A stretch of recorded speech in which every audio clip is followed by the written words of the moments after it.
Hello everyone, कैसे हैं आप सब फ्रेंड्स। आज के इस वीडियो में हम देखने वाले हैं कि जो हमारी ट्रांसमिशन लाइन होती है और जो डिस्ट्रीब्यूशन लाइन होती है, अगर उसके हम नीचे जाते हैं तो वहाँ पे हमें जो है सनसनाहट की आवाज़ सुनाई देती है। फ्रेंड्स, ये किस रीज़न से जो है सुनाई देती है और ये हमारे ट्रांसमिशन में लॉस होता है या नहीं होता है, अगर लॉस होता है तो इसे किस प्रकार से दूर किया जाता है। और कभी कभी फ्रेंड्स ऐसा भी होता है कि आप किसी ट्रांसमिशन टावर के नीचे खड़े हैं तो वहाँ पे आप लोगों को किसी प्रकार की जो है साउंड नहीं सुनाई देती है, और ये फ्रेंड्स वेदर पर भी डिपेंड करता है या नहीं करता है।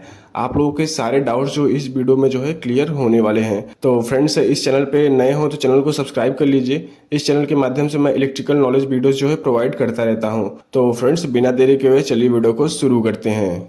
फ्रेंड्स, सबसे पहले आप लोगों को बता दूं कि ये जो सनसनाहट की आवाज़ होती है इसको बोलते हैं बजिंग साउंड या हमिंग साउंड। फ्रेंड्स, इस साउंड के पीछे का रीज़न होता है कोरोना डिस्चार्ज। दोस्तों, ये हमारे ट्रांसमिशन लाइन में एक प्रकार का लॉस होता है। चलिए समझते हैं इस कोरोना डिस्चार्ज के पीछे का रीज़न।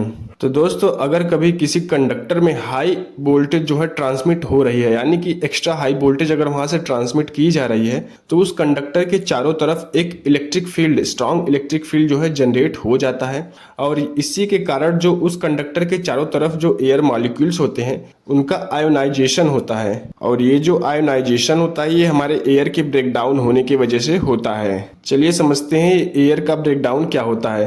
तो दोस्तों, आप लोगों को बता दूं कि जो ट्रांसमिशन लाइन होती है उसमें आप लोग सिंगल कंडक्टर जो है नहीं देखेंगे, वहाँ पे मल्टीपल कंडक्टर्स जो है लगाए जाते हैं। और ये जो कंडक्टर होते हैं फ्रेंड्स, इसके ऊपर किसी प्रकार का इंसुलेशन नहीं होता है, और इन कंडक्टर्स के बीच में जो है हमारा एयर होता है। ठीक है, एयर जो फ्रेंड्स होता है यही हमारा इंसुलेशन का काम करता है दो कंडक्टर्स के बीच में। और दोस्तों, आप लोगों को बता दूं कि जो करंट होता है वो हमारे कंडक्टर के क्रॉस सेक्शन एरिया पर डिपेंड करता है। यानी कि क्रॉस सेक्शन एरिया अगर आप लोग कंडक्टर का बढ़ा देंगे तो उसमें आप लोग ज़्यादा जो है करंट को कैरी करा सकते हैं। और वहीं पे जब इंसुलेशन की जो थिकनेस होती है उसको बढ़ा दिया जाए तो वो वोल्टेज को ज़्यादा जो है कैरी कर सकती है। यानी कि जो इंसुलेशन होता है किसी मटेरियल का वो हमारे जो है वोल्टेज पर डिपेंड करता है। इसी प्रकार से जब ट्रांसमिशन लाइन में बहुत ही ज़्यादा वोल्टेज जो है ट्रांसमिट किया जाता है तो इनके बीच में जो है बहुत ज़्यादा स्पेसिंग रखा जाता है, यानी कि बहुत ज़्यादा गैप रखा जाता है दो कंडक्टर्स के बीच में, और उसके बीच में होता है एयर। और अगर वोल्टेज लेवल को और भी ज़्यादा बढ़ा दिया जाए और स्पेसिंग को ना बढ़ाया जाए तो वहाँ पे क्या होता है कि जो बीच में इंसुलेशन का एयर जो वर्क कर रहा है वो क्या होता है, कंडक्टिव हो जाता है। यानी कि एयर के माध्यम से भी जो है करंट का फ्लो होने लगता है। इस प्रकार से जो एयर होता है वो ब्रेक डाउन हो जाता है, यानी कि एयर की क्षमता जो इंसुलेशन की है वो खत्म हो चुकी है, वो एक प्रकार का कंडक्टर बन चुका है। और उन दोनों कंडक्टर्स के बीच में दिखाई देगा आप लोगों को प्लाज्मा। प्लाज्मा एक कंडक्टिव पाथ की तरह जो है बिहेव करता है। अभी आप लोगों को लगेगा कि मैं आप लोगों को ये प्लाज्मा वगैरह क्यों समझा रहा हूँ, तो अभी आप लोगों को ये समझाऊंगा तो आगे आप लोग अच्छी तरीके से समझ पाएंगे ये कोरोना डिस्चार्ज होता किस लिए है। फ्रेंड्स, एयर का ब्रेकडाउन स्ट्रेंथ भी होता है, ये होता है 30 किलो वोल्ट पर सेंटीमीटर।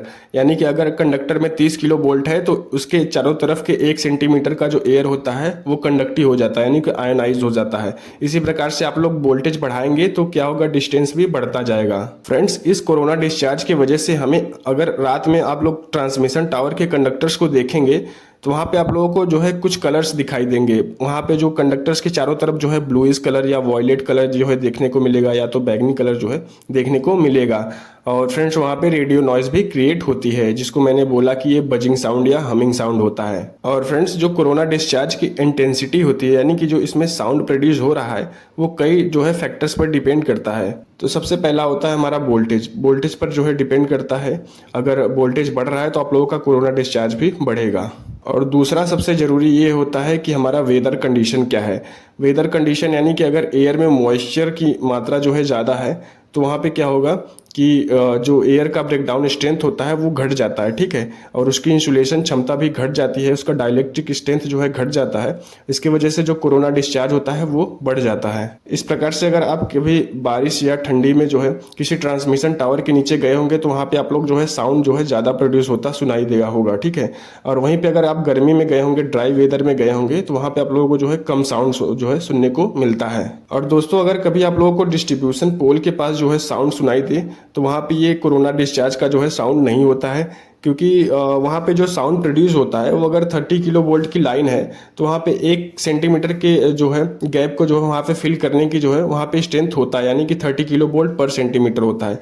उस प्रकार से अगर लूज कनेक्शन भी है, वहाँ पे लगभग 1 सेंटीमीटर का भी गैप है, तो वहाँ पे जो है स्पार्किंग होता है। वही स्पार्किंग हमें जो है नीचे से सुनाई देता है, तो हमें लगता है कि यहाँ पे भी कोरोना डिस्चार्ज हो रहा है, बट वहाँ पे ये कोरोना डिस्चार्ज नहीं होता है। और कभी कभी इंसुलेशन के फेलियर की वजह से भी ये साउंड जो है प्रोड्यूस होता है। तो अब हम देखेंगे कि कोरोना डिस्चार्ज को दूर किस प्रकार से किया जाता है, क्योंकि ये हमारे ट्रांसमिशन लाइन में एक प्रकार का लॉस होता है। तो इसको दूर करने के लिए हम कई टेक्निक्स और कई इक्विपमेंट्स का जो है यूज करते हैं। तो दोस्तों, सबसे पहला हमारा इक्विपमेंट है एंटी कोरोना रिंग।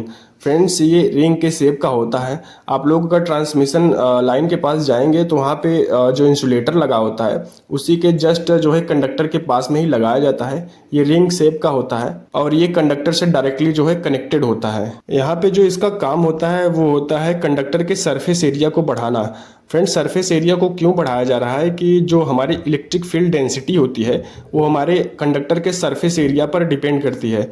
फ्रेंड्स, इसको ही बोलते हैं इलेक्ट्रिक फील्ड ग्रेडियंट। यहाँ पे एंटी कोरोना रिंग को लगा करके हम जो है सरफेस एरिया को बढ़ा देते हैं, तो इससे सरफेस एरिया के बढ़ने से हमारी जो इलेक्ट्रिक फील्ड डेंसिटी होती है वो कम हो जाती है, जिसकी वजह से जो हमारा कोरोना डिस्चार्ज होता है वो एक जगह पे हो रहा था, अभी वो पूरे जो है सर्कुलर शेप में जो है डिस्ट्रीब्यूट हो रही है, ठीक है, और उसको ज़्यादा सरफेस एरिया मिल रहा है। इससे जो हमारा ओवरऑल कोरोना डिस्चार्ज होता है वो कम हो जाता है और जो साउंड प्रोड्यूस हो रही थी वो भी पहले के मुकाबले कम हो जाती है। और कोरोना डिस्चार्ज को कम करने का हमारा दूसरा जो टेक्निक होता है वो होता है स्मूथ इलेक्ट्रोड शेप, यानी कि कंडक्टर के साथ में लगे हुए एंटी कोरोना रिंग या तो कंडक्टर या कहीं पे कंडक्टर में जो जॉइंट होता है उसको बहुत ही स्मूथ बनाया जाता है। स्मूथ बनाने के पीछे का रीज़न ये होता है कि अगर उसमें शार्प पॉइंट या एजेस हैं तो क्या होगा, उसमें हाई वोल्टेज के कारण जो है वहाँ पे जो है कोरोना डिस्चार्ज ज़्यादा होने लगता है। और कोरोना डिस्चार्ज को कम करने का तीसरा जो हमारा टेक्निक है वो होता है इम्प्रूव इंसुलेशन, यानी कि जो इंसुलेशन क्वालिटी होती है उसको बढ़ाया जाना है और एयर के बीच में जो स्पेसिंग होता है उसको ज़्यादा करेंगे तो वहाँ पे जो इंसुलेशन क्षमता है वो बढ़ जाएगी, जिससे कोरोना डिस्चार्ज भी कम हो जाता है। और इसी के अंदर आता है हमारा बंडल कंडक्टर्स। बंडल कंडक्टर्स क्या होता है कि इसमें आप लोग देखे होंगे कि जो सिंगल फेज का वायर होता है ट्रांसमिशन टावर में, उसमें आप लोग देखेंगे कि सिंगल वायर को न ले जा करके वहाँ पे 3 या 4 वायर या 5 वायर 6 वायर जो है एक साथ जो है उसको बंच करके जो है उसको ट्रांसमिट किया जाता है। इसके पीछे का जो रीजन होता है वो होता है कंडक्टर के सरफेस एरिया को बढ़ाना। सरफेस एरिया को बढ़ाना यानी कि इलेक्ट्रिक फील्ड डेंसिटी को कम करना, और इलेक्ट्रिक फील्ड डेंसिटी जैसे ही कम होगा वैसे हमारा कोरोना डिस्चार्ज जो है ऑटोमेटिक कम हो जाएगा। क्योंकि ये फ्रेंड्स हमारे एसी कंडक्टर्स में जो है स्किन इफेक्ट होता है, तो वहाँ पे ऑलरेडी जो है इफेक्टिव जो सरफेस एरिया होता है, क्रॉस सेक्शन एरिया होता है, वो ऑलरेडी कम होता है। इसीलिए उसको जो है बढ़ाने के लिए वहाँ पे जो है बंडलिंग की जाती है, वहाँ पे कई कंडक्टर्स को जो है एक साथ बंच करके लगाया जाता है। दोस्तों, अभी आप लोगों को लग रहा होगा कि ये क्या ट्रांसमिशन लाइन में ही होती है, क्या डिस्ट्रीब्यूशन लाइन में ये जो है हमें कोरोना डिस्चार्ज देखने को नहीं मिलता है। तो फ्रेंड्स, आप लोगों को बता दूं कि जो हमारी 33 किलो वोल्ट की जो डिस्ट्रीब्यूशन लाइन होती है उसमें भी जो है आयोनाइजेशन का प्रोसेस होता है, क्योंकि यहाँ पे जो वोल्टेज लेवल है वो 30 किलो वोल्ट से ज़्यादा है।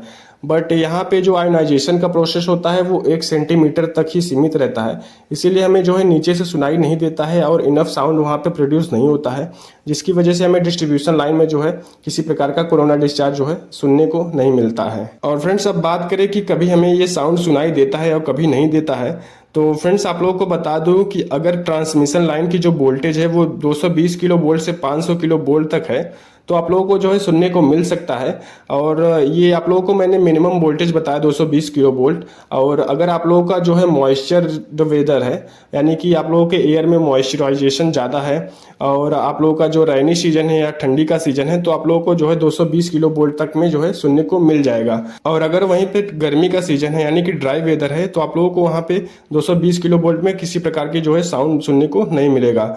और फ्रेंड्स, आप लोगों को बता दूं कि आप लोगों को जो है साउंड जो है 400 किलो वोल्ट या 440 किलो वोल्ट तक की लाइन से ऊपर है या तो 400 किलो वोल्ट की लाइन है, तो आप लोगों को वहाँ पे प्रॉपरली जो है हिसिंग नॉइज जो है सुनने को मिल जाएगा। यानी कि वहाँ पे कोरोना डिस्चार्ज जो है इतना होता है कि हम लोग जो है नीचे से सुन सकते हैं। यानी कि अगर आप लोगों को कोरोना डिस्चार्ज को किसी ड्राई वेदर में या गर्मी के सीजन में सुनना है तो आप लोग जो है वहाँ पे जो है 400 किलो वोल्ट तक की ट्रांसमिशन लाइन के नीचे जाना होगा। तो फ्रेंड्स, मुझे लगता है कि आप लोगों को अच्छी तरीके से ये कोरोना डिस्चार्ज जो है समझ में आ गया होगा। और फ्रेंड्स अगर वीडियो पसंद आए हो तो वीडियो को लाइक कर दीजिएगा, चैनल पे नए हो तो सब्सक्राइब कर दीजिएगा। इस चैनल के माध्यम से मैं इलेक्ट्रिकल नॉलेज वीडियोस जो है प्रोवाइड करता रहता हूँ। तो फ्रेंड्स मिलते हैं नेक्स्ट वीडियो में, तब तक के लिए जय हिंद।